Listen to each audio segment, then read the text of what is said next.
खारघरमधील पांडवकडा धबधब्यावर अडकलेल्या विद्यार्थ्यांची सुखरूप सुटका. विद्यार्थ्यांना सुरक्षितपणे बाहेर काढण्यात अग्निशमन दलाला यश आले.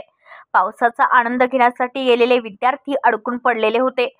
अग्निशमन दलाच्या जवानांनी वेळीच धाव घेऊन मुलांची सुटका करण्यात आली आहे. ब्युरो रिपोर्ट, खारघर, पनवेल वार्ता न्यूज.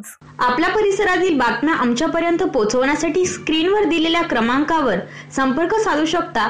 दूरध्वनी क्रमांक 8652414343.